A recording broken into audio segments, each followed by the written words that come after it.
Hello everyone, नमस्कार। आज की वीडियो में हम बात करेंगे एक 3 month strategy for mains 2023। Prelims का result came out today and जाहिर सी बात है कि those of you who are clearing and want to be serious about this mains का effort, it is time to get started. क्योंकि any which way prelims में जो मगजमारी करके जैसे भी आप यहाँ पहुँचे हो, तो now let's make the most of it and not waste any more time. I am sure some of you might have already made some of the efforts in this direction, but today we'll try and streamline those efforts कि भाई किस तरीके से आप अपना time, आप अपने notes और आप अपने माइंडसेट को मैनेज करते हुए यहाँ चल सकते हैं। So first and foremost I would like to point out to the people who are giving their first mains, please don't ignore the mains only subjects. Mains only subjects कौन से हैं? जो आपके फर्स्ट पेपर में GS1 में हो जाता है, इंडियन सोसाइटी। सेकेंड पेपर में आपका हो जाता है जो गवर्नेंस वाले एस्पेक्ट्स होते हैं, representation of people's act, NGO, SHGs, ये सब वाले टॉपिक्स। पेपर 3 में आपके हो जाते हैं internal security, disaster management and obviously ethics का पूरा पेपर। इन सब्जेक्ट्स को इग्नोर बिल्कुल भी ना करें। इनको प्रायोरिटी में थोड़ा आप कम रख सकते हो, but please do not ignore them. Do not ignore them for the very simple reason कि भाई हर साल ये बहुत ही लिमिटेड सा सिलेबस रहता है कि अगर डिज़ास्टर मैनेजमेंट ढंग से आपने कर लिया तो उससे 1 या 2 सवाल आएंगे हर साल फॉर श्योर, और वो आप काफ़ी आसानी से कर पाओगे अगर आपने डिज़ास्टर मैनेजमेंट ठीक से किया हुआ है। And the second thing that I want you to keep in mind, if it's your first mains, please practice answer writing. ये बिल्कुल भी मत सोच के जाना कि भाई मैंने पढ़ लिया है और वहाँ जाके आंसर ही लिखना है, आंसर लिख देंगे। नहीं, answer writing is a separate skill, you will need to practice this. अगर आज से पहले नहीं करी थी तो no better time to get started than now, but अगर पहले आपने प्रैक्टिस कर रखी है तो देन द अदर 2 प्रैक्टिस वाला जो यहाँ पे लिखा है, दैट इज़ अबाउट कि भाई आप जो नोट्स अपने बना रहे हो, आप जो डायग्राम्स अपने कर रहे हो, all of these things you need to practice so that you can reproduce them in the exam. Please do not take anything for granted in the sense कि भाई मैंने 1 बार 2 बार 4 बार पढ़ लिया और मैं आंसर इसका लिख सकता हूँ अच्छे से। आंसर लिखने एक स्किल है जो प्रैक्टिस से इम्प्रूव होती है। Please make that effort. Now before we go any further, self assessment का ये समय है। सबसे इम्पोर्टेंट आपको यहाँ पे अपने आप से कुछ बेसिक सवाल पूछने हैं। बेसिक सवाल में क्या है कि मेरा ऑप्शनल का कवरेज कितना हो चुका है, पेपर 1 पूरा है, पेपर 2 पूरा है, अगर नहीं है तो कौन कौन से टॉपिक्स बचे हैं, क्या मेरे पास मेरे ऑप्शनल के नोट्स हैं, अगर नोट्स नहीं है तो क्या जुगाड़ है, कहीं और से देख के कर रहे हो, कैसे कर रहे हो, क्योंकि नोट्स अभी पूरे ऑप्शनल के बनाओगे तो देन अगेन GS पे भी आना है। तो ऑप्शनल सबसे पहले I want you to assess कि भैया पेपर 1 में कुछ बचा है, पूरा हुआ है तो वेल एंड गुड। पेपर 2 में कुछ बचा हुआ है, करो, लग जाओ उस पर। नोट्स नहीं बने हुए थे या पार्ट बने हुए हैं या डिस्ट्रीब्यूटेड है, कुछ वहाँ पढ़ा है, कुछ हैंड रिटन है, कुछ डिजिटल है, तो उन्हें कंसोलिडेट करो।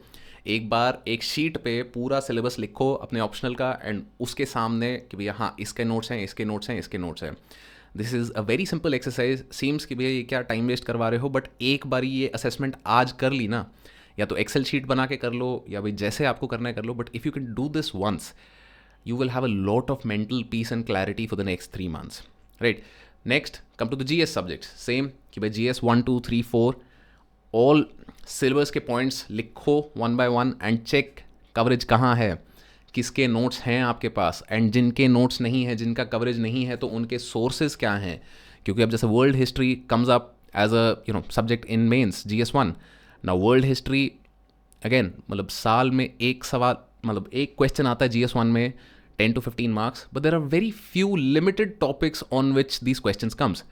तो should I be doing it, should I not be doing it, ये असेसमेंट आज एक बार करके ख़त्म करो। एंड इफ़ यूर डिसाइडिंग कि आपको Indian society is that one part which you can not afford to miss. World history आप फिर डीप्रायोरिटाइज कर दो, कोई बात नहीं।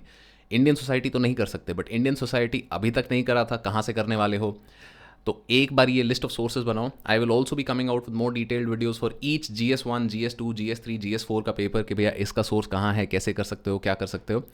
द एंटायर पर्पज बीइंग कि आज एक बार आपकी तरफ से असेसमेंट करना बनता है, because otherwise it just becomes कि भाई किसी ने आके बोल दिया हमने फॉलो कर लिया। नहीं, एक बार दिमाग लगा के देखो, ज़्यादा इफेक्टिव रहेंगी चीज़ें। And the third most important thing is कि भाई आज तक कितने ऐसे लिख लिए हैं, ऐसे नहीं लिखा है तो भी कैसे लिखने वाले हो, कब लिखने वाले हो, and most importantly who are you showing that essay to. Please don't go with the idea कि मेरी अंग्रेज़ी अच्छी है, I can write good English, so I don't need to show my essay to any one.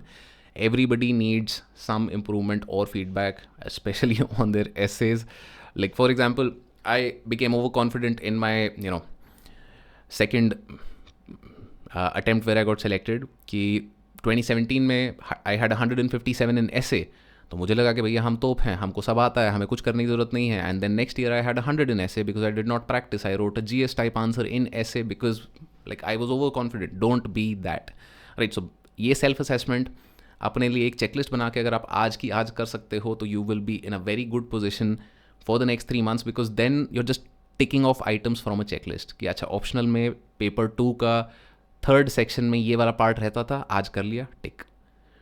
It is a great exercise in mental clarity and I have not made a sheet for this for the very simple reason that everybody has a different optional and सब optionals के लिए बनाना it would be nigh impossible for me. So this is something that I'm leaving up to you. If you want, I can give you a template. Do let me know in the comments if you would like a template. Right. Now, this connects to the idea कि हड़बड़ी नहीं मचानी है, क्योंकि at this moment ये assessment जब आप कर रहे होगे तो थोड़ा ऐसा लग सकता है कि यार कितना कुछ करना है, ये world history, post independence history and like governance, representation of People's Act, internal security, disaster management, on top of the already existing GS subjects. All of these things need to be done, and optional, and essay, and ethics. तो ऐसा लग सकता है कि भाई क्या भसड़ चल रही है भैया, मतलब क्या हो रहा है. So that's where I want you to remember, slow is smooth and smooth is fast. कि भाई भागते हुए कोई चीज़ पढ़ोगे भी ना तो उसका फ़ायदा नहीं होगा, तरीके से चलना है. That is the idea of this video कि वो चेकलिस्ट हमारी बन गई है. अगर हमने चेकलिस्ट बना ली है ना तो देन जस्ट स्लोली 1 by 1 एक एक आइटम को टिक करते हुए चलो. बस टिक करते हुए चलना है. एंड टिक करते करते I can assure you most of the time वो जो आप चेकलिस्ट बनेगी ना उसमें 90 से कम आइटम्स आपके रहेंगे एंड यू हैव 90+ डेज. एक दिन में एक आइटम भी उसमें से कवर करते हो, रिविजन भी थोड़ा बहुत कर लेते हो साथ में, you will be fine. So slow is smooth and smooth will be fast.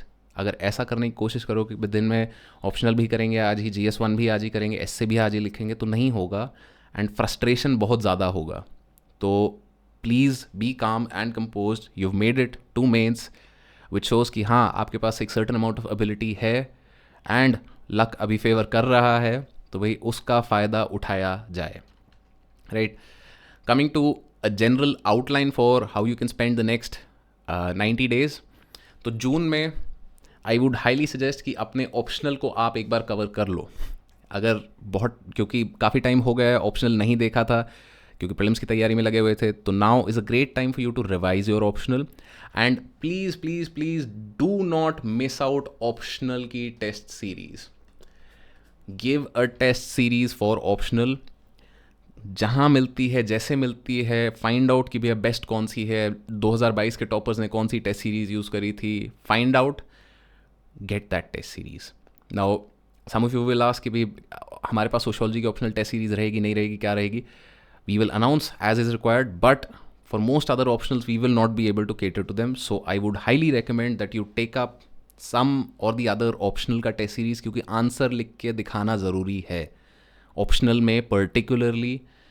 Because अपने हिसाब से हम कुछ भी लिख देते हैं जो कि फाइनली एग्जाम में फिर नंबर नहीं आते एंड दैट इज़ लाइक साल भर बाद वो पता चलता है, तो that is a waste of time. Please given test series. Now June में the second thing that you can combine with it is GS. जो हमने असेसमेंट किया था अभी थोड़ी देर पहले, उसमें हमें पता चला जो भी कि भैया मेरा GS3 सबसे ज़्यादा वीक है, इसमें सबसे ज़्यादा स्कोप है मेरे पास काम करने का, या GS1 में स्पेस है. जहाँ पे भी आपको लग रहा है कि वीकेस्ट है मेरा, कि मैंने एथिक्स किया ही नहीं है, तो जून के अगले 2 हफ्ते 18-20 दिन जितने भी हैं, वहाँ पे आप इन 2 चीज़ों पे फोकस कीजिए. सबसे पहले ऑप्शनल का रिवीजन, क्योंकि बहुत टाइम हो गया है, एंड जो वीकेस्ट सब्जेक्ट है GS का, जिसमें सबसे ज़्यादा चेक मार्क्स खाली हैं. देन जुलाई में सिस्टमैटिकली हम आंसर राइटिंग करना शुरू करेंगे कि भाई GS1, then GS2, then GS3, then GS4. हफ्ते हफ्ते में आप लेते चलो. आप टेस्ट दे रहे हो तो टेस्ट का फीडबैक लेते हुए चलो. But July I would highly recommend that you don't just keep कि भाई मैं अगस्त में आंसर राइटिंग करूँगा once I have completed my revision, क्योंकि लेट्स से आप अगस्त के भी सेकेंड थर्ड वीक में लिख रहे हो क्योंकि तभी तक होगा रिविजन, फिर वहाँ पे जो फीडबैक मिलेगा ना राइटिंग पे उसको इनकॉर्पोरेट करना बहुत मुश्किल होगा। तो आई वुड हाईली रिकमेंड जुलाई में आंसर राइटिंग करो, मतलब टेस्ट लिखो, नहीं आ रहा कोई बात नहीं, ख़राब लिखो, क्योंकि देखो सिर्फ कंटेंट की बात नहीं है, प्रेजेंटेशन एंड स्ट्रक्चरिंग की भी बात है। तो वो लास्ट मोमेंट पे कि भाई मैं सिर्फ सितंबर में जाके लिखूंगा क्योंकि तब तक मैं रिवीजन करूंगा या करूंगी and only then I will be prepared for giving a test, no, you have to do other improvements also. So please answer writing practice in July, and then in August you can go back to कि भाई आपके जो answer writing में आपको feedback मिला है उन areas पे काम कीजिए, आपके जो जीएस के सब्जेक्ट्स बच गए हैं उन चीज़ों पे काम कीजिए, and the last 15 days of September are only for consolidation and revision कि भाई जो भी चीज़ें अब तक हाथ मार लिया, कोई दिक्कत रही, कोई प्रॉब्लम रही, so then consolidate those notes, revision करो, कोई वैल्यू एडिशन चाहिए, किसी मेंटर से बात करनी है तो like this is your time, but please don't take answer writing lightly. It is not what a lot of people assume in their first attempt. I know I fucked up my first mains for the very simple reason कि भाई मुझे लगता था अंग्रेज़ी अच्छी है मैं लिख दूंगा, नहीं होता. वहाँ जाके आंसर लिखना, एक तो टाइम प्रेशर होता है, टाइम प्रेशर को मैनेज करना आना चाहिए, दूसरा कंटेंट जनरेट करना आना चाहिए, तो sir number of skills required. So please practice and please keep in mind that notes are necessary. यहाँ पे अगर प्रीलिम्स में अब तक नोट्स नहीं बनाए थे, आपको लगता है कि भाई हो जाती हैं चीज़ें, fine, you might think that your memory is great, fine, in mains you will require notes. If not for anything else, simple things like Supreme Court judgments कि भाई कमिटीज़ एंड ARC रिपोर्ट्स का summary, courts, क्या आपको लग रहा है कि भाई you might have read so many toppers saying कि एस्से को you can begin with some quote और सम स्टोरी और सम पोएम, तो वहाँ जाके सोच रहे हो कि भाई वहीं की वहीं याद आ जाएगा, तो ऐसा नहीं होता. You have to keep collecting these, कि अब जैसे recent so many judgments came out this year, तो भाई उन जजमेंट्स को क्या आप किसी आंसर में ऐड कर सकते हो, उसके लिए पहले आपको वो जजमेंट कहीं लिखी होनी चाहिए और वो जजमेंट का क्या 2-3 लाइन की समरी क्या होनी चाहिए. That is the only way that you will be able to use it in your answers, right. So if you want, we have done half of this work for you. You can check it out. Website का links will be in the description below. And अगर अपने आप से भी किया है आपने ये काम, तो that is the best way to go about this, because अब इस मोमेंट पे जो अपनी एफर्ट से नोट्स बनाओगे, और this is something that I would highly recommend, कि अगर मोस्ट सब्जेक्ट्स के नोट्स नहीं हैं आपके पास, तो ऑब्वियसली सब के नोट्स अभी नहीं बना पाओगे, बट सम सब्जेक्ट्स के notes you should, particularly for things like ethics, कि भाई अगर मैं इंटेग्रिटी की बात कर रहा हूँ तो what is integrity. Like a very simple definition of integrity can be when thought, speech and action are in sink.